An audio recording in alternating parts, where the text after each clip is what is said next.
Hi, hello, my name is Dwayne, this is Pinoy Gamer. So we'll be talking about Ravenlok. This is my game review.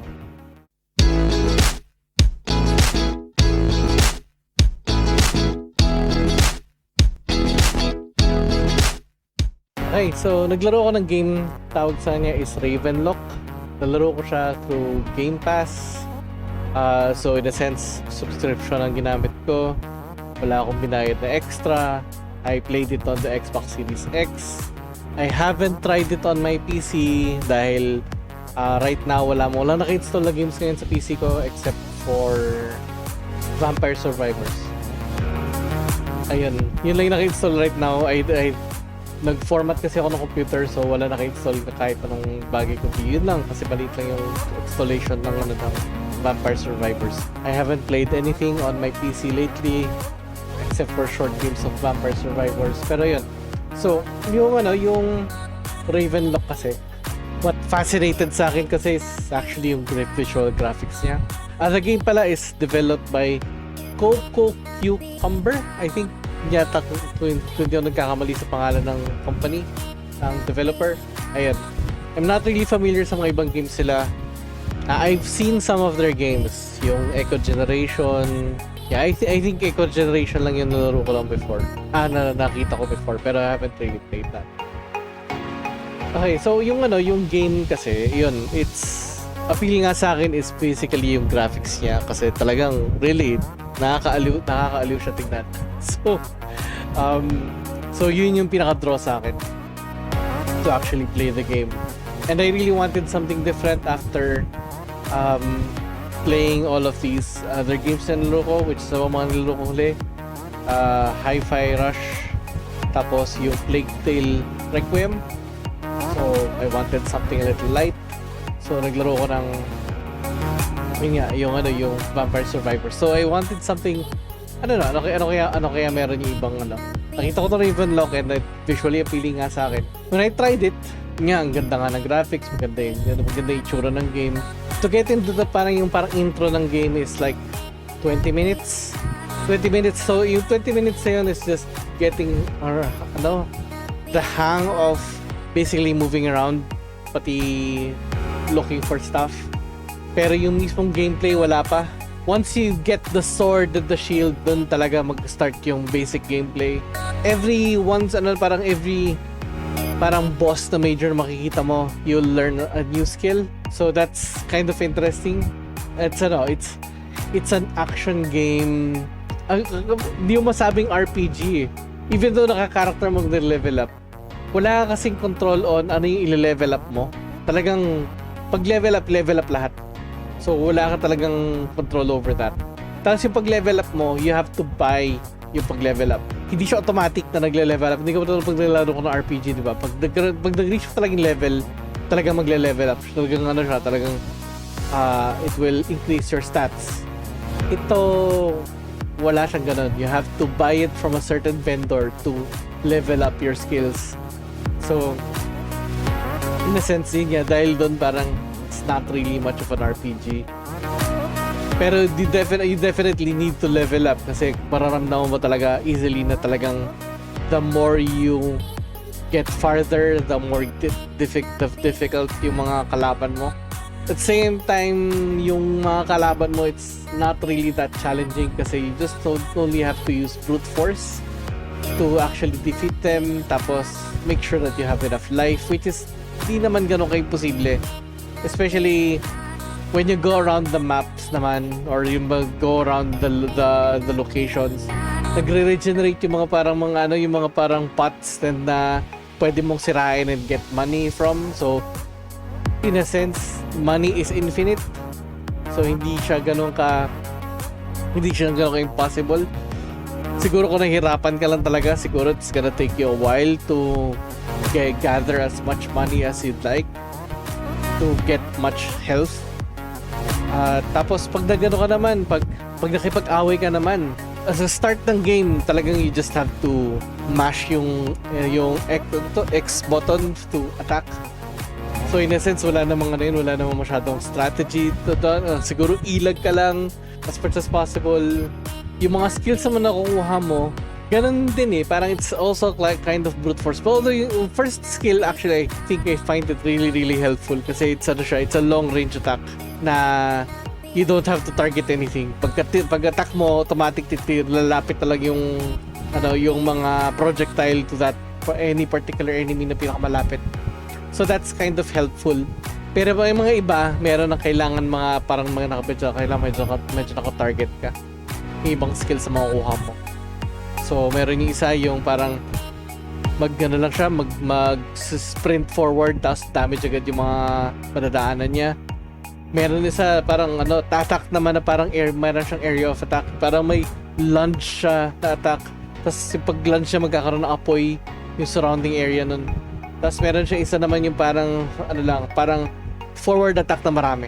Pero in general, you really don't need those skills unless you just wanna spice it up a little yung mga attack mo.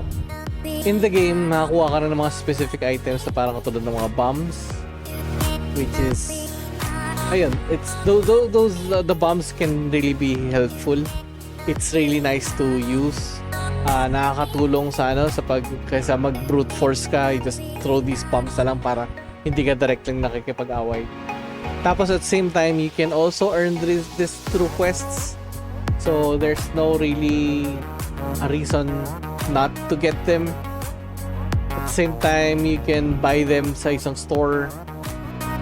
The more you play, the more bombs that you will be able to access. Yeah, that's naman.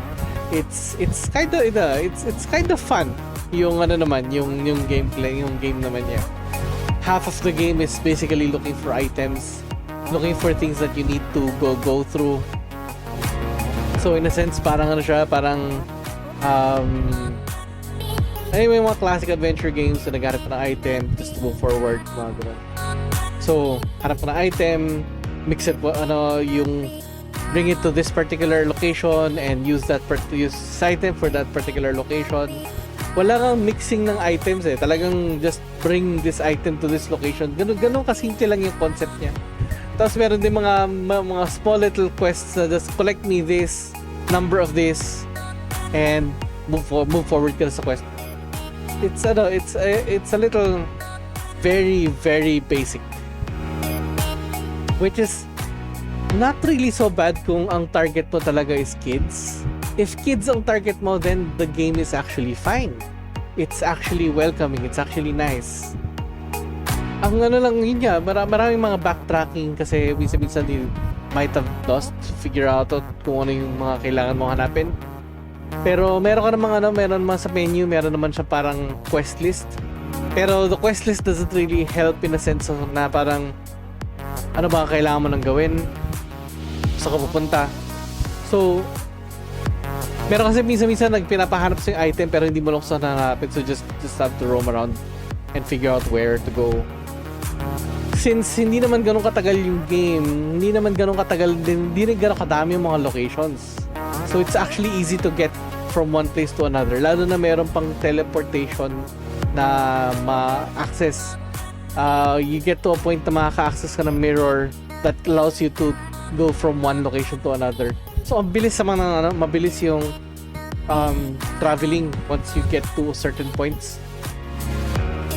So searching for items doesn't really take that long.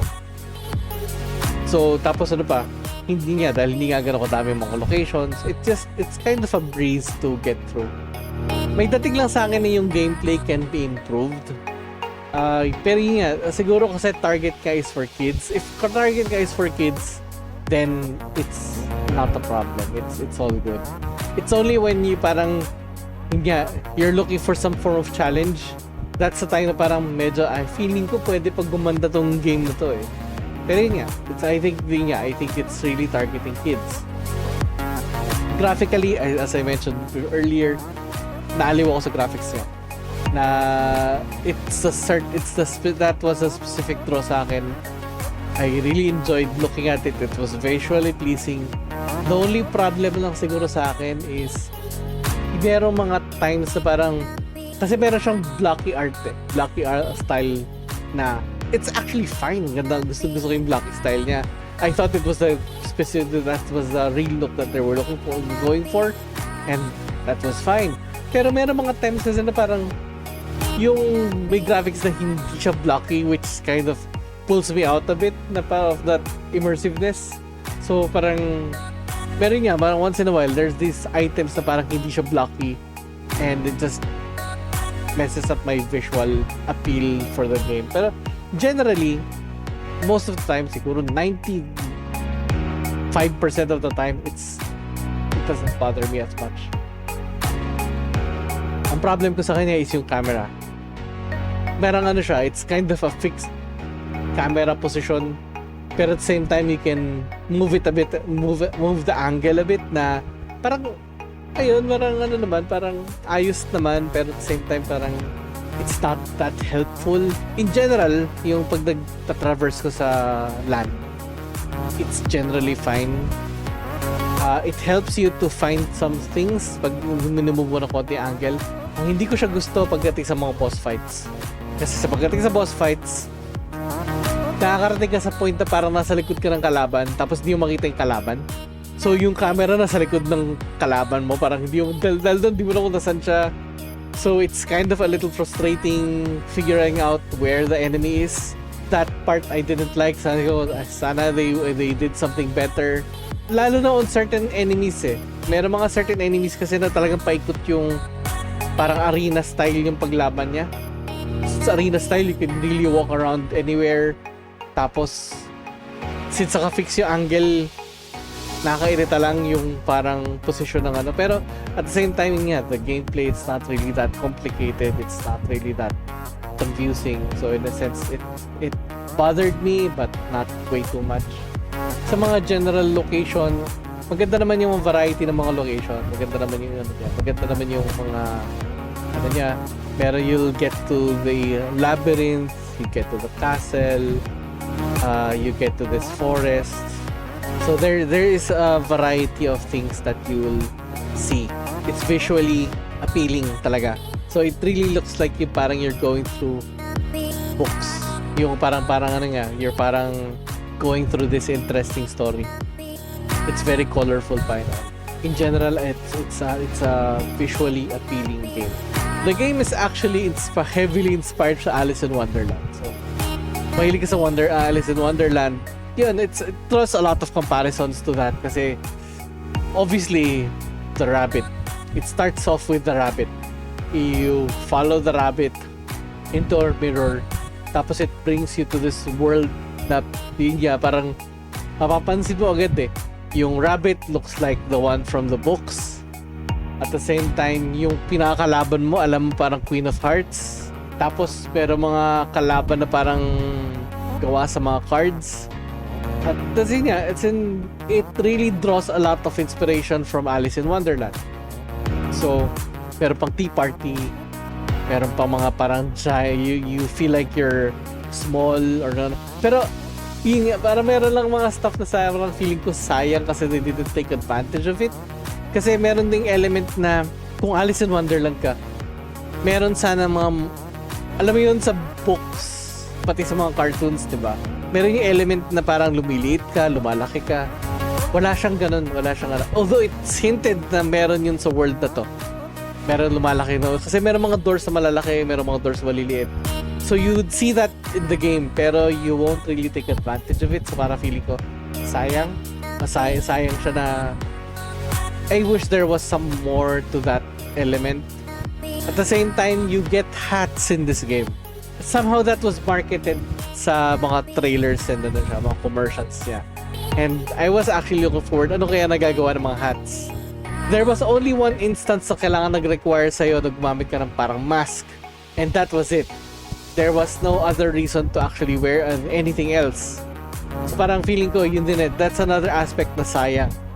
Na sana they took advantage of that particular feature to play around with the hats. Kind of like siguro parang mas yung mayroon kang power na pag ito ginamit mo, sana nagagawa mo 'tong action na to, or alam mo, this is something sana it could have been better. You feel it na it could have been better. Well, I feel it definitely na meron siyang parang elements that could have elevated the game more. The game is very very short. It's just a few minutes, parang siguro mga 5 hours siguro. Not really that long. I only played it 3 times. Pinakamahaba kong gameplay is yung first gameplay ko. First gameplay ko is around 2 hours. Second gameplay is around 1 hour, and another is 1 hour 20 minutes. So, siguro mga 5 hours tapos mo yung game. 6 hours siguro max. Depende siguro sa game mo. So, if you get a little lost, yeah, it's not really that complicated to actually get through the game. And actually it's easy to, kung achievement hunter ka, this is one of the easiest na malalaro mo to get the achievements. It's really a breeze. So it's really, not really much of a challenge. It's a good game. Pero yun nga, if you're looking for a challenge, this is not it. But at the same time, it's a nice game to play in an afternoon. Tapos same time, it's also, I can recommend it for kids. So in a sense, because of that, I give it a positive score for it. With that positive score, pero lang talaga ako na I can't recommend it if you're really a hardcore gamer, kasi it's just really really way too light siguro. Too easy to if you're looking for a challenge, this is really not it. Hindi talaga challenging yung game. Ayun, so that's my review. Sana nag-enjoy kayo. Sana yun nga, this game is really nice. Pero yun nga, it's a very short game to play. Thank you very much sa mga nanonood. Thank you for people who comes back and subscribe sa akin. It really means a lot. Please like, share, and subscribe. Comment down below. Tell me what you think about the game kung nalaro nyo na nga. Tapos if you want me to talk about something, just comment down below. Tapos I'll see if I can, kasi itong mga ginagawa ko mga videos is not really, wala naman ako financial na nakukuha at the moment dito sa paggawa ko ng mga YouTube. So I really can't invest on expensive stuff unless may mag-abot sa akin, may magbigay sa akin, which is sometimes I'm lucky with. Pero in general, I spend everything on my own. So in a sense, medyo tight lang once in a while. Actually, most of the time, it's really, really tight. It's not really something na So I just talk about things na trip ko, may mga ko. Pero yun nga, as much as possible, I want to focus on gaming. Pero yun nga, it's not something easily accessible at all the time. Again, I thank you very much. Sana I can keep on doing it more. You guys take care. I really, really appreciate it. And